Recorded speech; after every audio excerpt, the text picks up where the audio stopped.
ISIS and the coalition against it. Both sides have clear objectives and tactics. Who's winning and why? A turning point question. Janice Stein is a founding director of the Munk School for Global Affairs. Ray Boisvert is a former assistant director of intelligence at CSIS. Saeed Khan is a professor at Wayne State University in Michigan. And Samantha Nutt is the founder of War Child Canada. Their thoughts in a moment, but first, the background. A year ago, most of us had never heard of ISIS. Today, our country is at war with its followers, both abroad and at home. ISIS is the Islamic State of Iraq and Syria, or what many governments call it, ISIL. That's the Islamic State of Iraq and the Levant. It involves more land, from Turkey to Egypt. No matter what you call it, the group's tactics for accumulating territory are shocking and brutal. It's just one more indication of the viciousness and barbarity of this organization.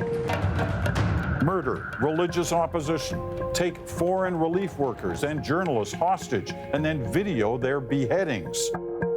All this using the latest social media methods to connect their goals and demands to the world.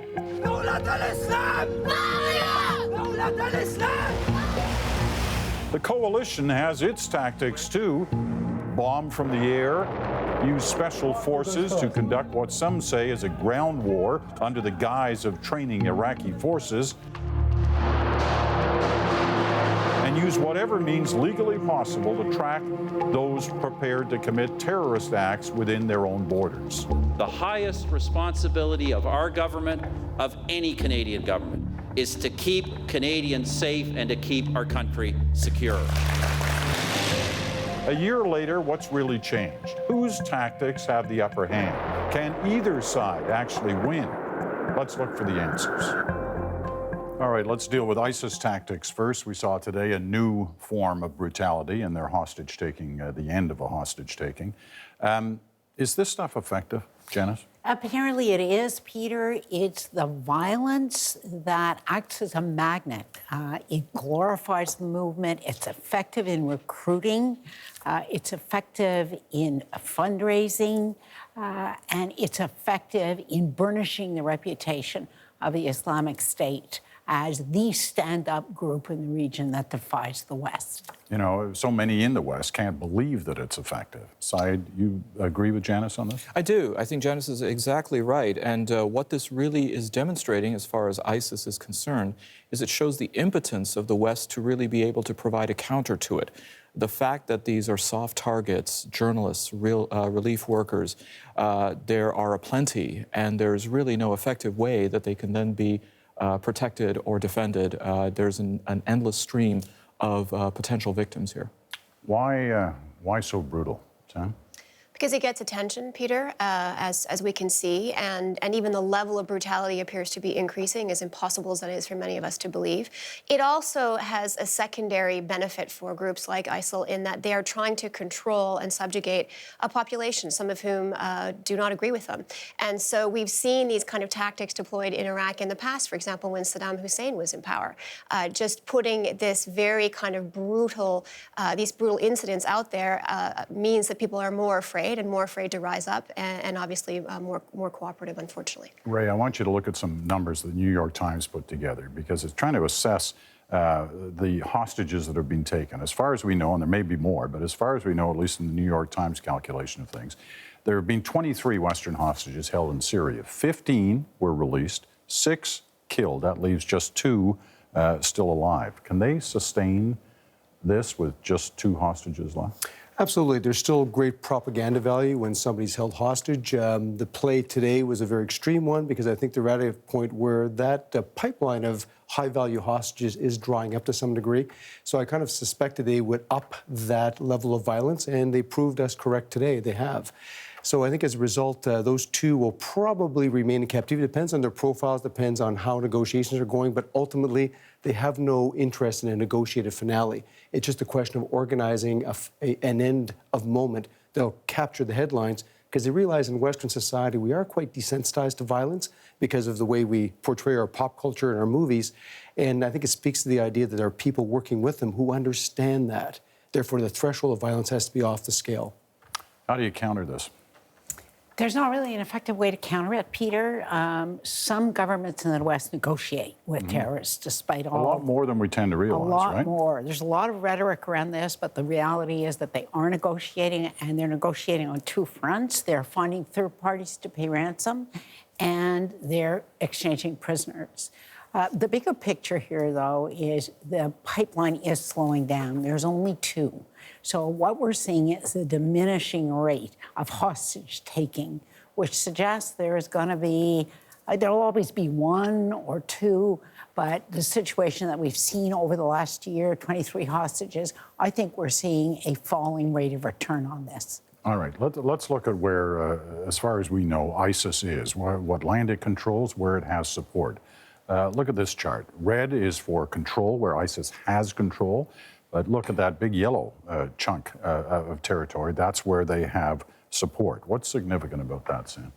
These are predominantly Sunni areas, and so for ISIS to hold the old Saddam Hussein areas, that's right. And so for ISIS to hold a territory that's that size, they have to have local support. They are not out in the desert, or we would have taken them out already. They are in people's homes. They are in local communities, and they are receiving support from those communities. And that's exactly what's reflected in that map. In addition, what we see with that is these are the areas where people were largely disenfranchised. They were mostly excluded from the Iraqi government previously under Maliki. And so these are people who are also politically very much aligned with what ISIS is trying to espouse. And there are also areas that are approaching or touching on oil in Iraq, right? Look at this as we add this fact to that map. And this is where the oil refineries are.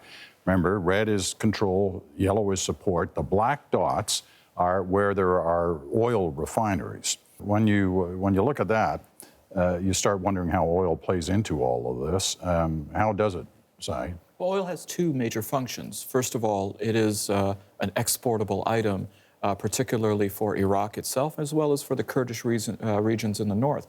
But it is also, at least in part, under the control of ISIS, and it is a revenue-generating source for them. They're quite shrewd in recognizing that control over these sectors in a way also insulates them, because the likelihood then of causing airstrikes to then use these as targets is then going to jeopardize the oil. It may go ahead and cut down the revenue generation for ISIS, but it'll also do that with quite a bit of expense to the oil infrastructure as well. And it's a significant revenue stream. I mean, it's estimated that it's as much as $1 million a day. So it's a lot of money. In the world right now. So some of these tensions are easing. And again, I don't think it's a stable revenue stream going forward. No, they have very few options right now as well. They have been depending on oil. So as a result, I think this is one of those pincer movements that is quite effective getting at revenue, especially their revenue. They have to pay fighters. They have to deliver social services to the population they do control. And they have to buy the loyalty of many of those tribal areas, as the Americans had done previously through their awakening process under General Petraeus, or counterinsurgency operations. A lot of discussion about the airstrikes, and Saeed mentioned them, of whether or not this has been a successful tactic for the coalition forces. So let's break that down. Those areas that we looked at of control and support are, for the most part, pretty much the same as they were a year ago. So has it been successful as their campaign or not? I think it has, if we define success as stopping any further advance. There's no ISIL breakout, as you just put it, Peter, from the territories they originally controlled, number one. And number two, it did break the ISIL siege of Kobani in the Kurdish area. And that's a significant psychological defeat because both sides invested it with symbolic significance. Is it going to be enough to do the job? No. It's not, but it has performed a significant blocking motion at a crucial time. If it's not enough to do the job, one assumes we're talking ground forces is the only way to do the job. Ultimately, it comes down to which country and who's going to step up. Turkey is certainly at the margins and certainly conflicted over this because of their complicated relationships in that region, including with ISIL. Then you have other questions around Jordan, now more stable. I think what ISIL did today was enough to help give the regime in Jordan a lot more breathing space. It had a number of domestic concerns that were somewhat sympathetic to ISIL. I think that's now changed.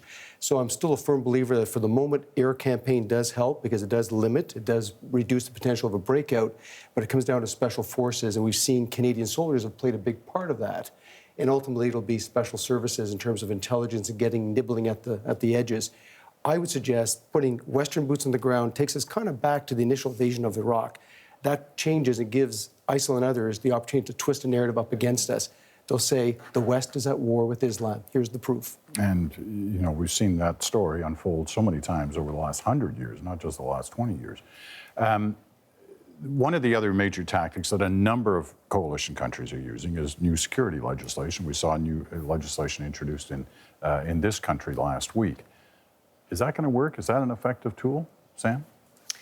Well, I think Ray and I have probably slightly different opinions on this. I think that when you look at what it's meant to accomplish, you know, is it going to identify or significantly help to identify terrorists? You know, it remains to be seen. I mean, these are networks that are coming from other parts of the world. They're often very informal. It's friends, it's neighbors, it's family members. They connect through Skype and through other mechanisms. So to believe that by imposing much more rigorous abilities to monitor our online activities and that somehow is going to identify all of the threats that are out there and keep Canadians safe, I mean, that is it is a bit of a mythology. And when you talk about who might commit a terrorist act, what does that actually mean? So the lack of definition in this particular legislation I find very, very concerning, and I'm not sure it's going to get us where we want to be. Give us the 30-second counter to that, Mr. CSIS man. Well, I think you have to unpack it. The legislation is quite complex. It touches on a number of criminal code amendments.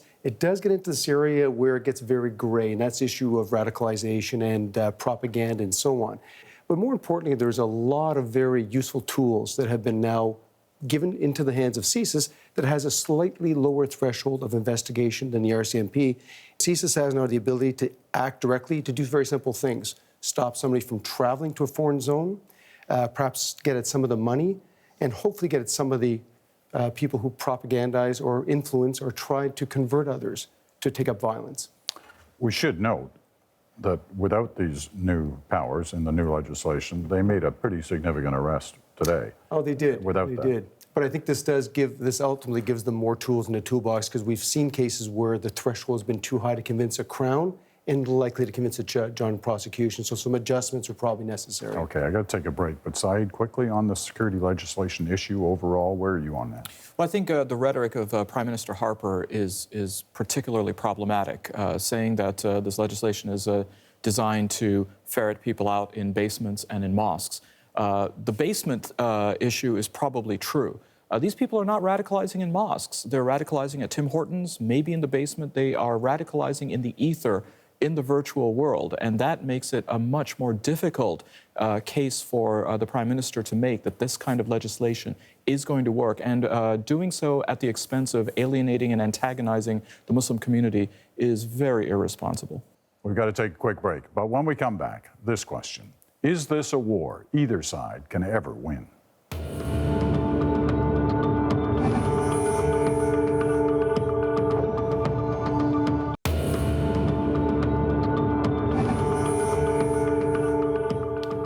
And welcome back to The Turning Point. At the table, Janice Stein, Ray Boisvert, Saeed Khan, and Sam Nutt. Okay, here's the question. Once around the table on this one, can this war be won by either side? I think it can be one, Peter. We are getting interesting new evidence now coming out from Anbar province, the heart of Sunni Iraq, that the population is disgruntled and disturbed by the violence of the rule of ISIL. Once that starts, so contrary to what we expect, the fear is not intimidating, it's alienating important Sunni leaders. Once that starts to happen, ISIL's future is limited. Will it be replaced by another group? Will it merge with some of the other groups on the ground? All of that is possible, but this is not an unlimited, unending war. Right.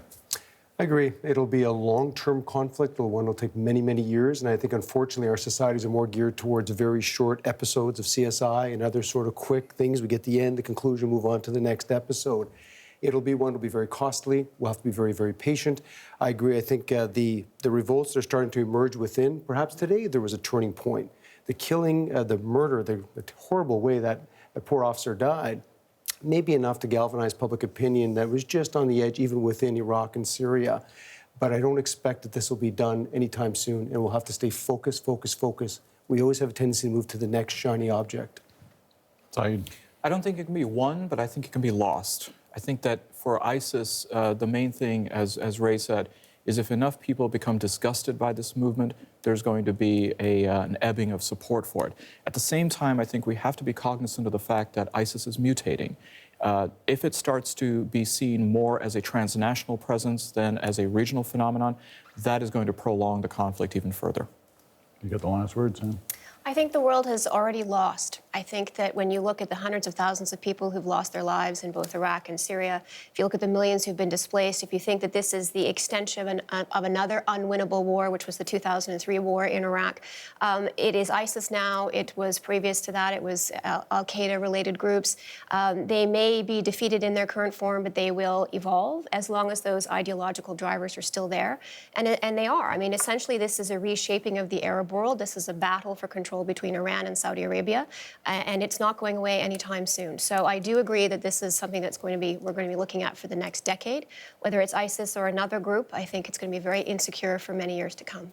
All right. Good discussion, as always. Thank you all. And thanks to you as well. Turning Point will be back in 1 month.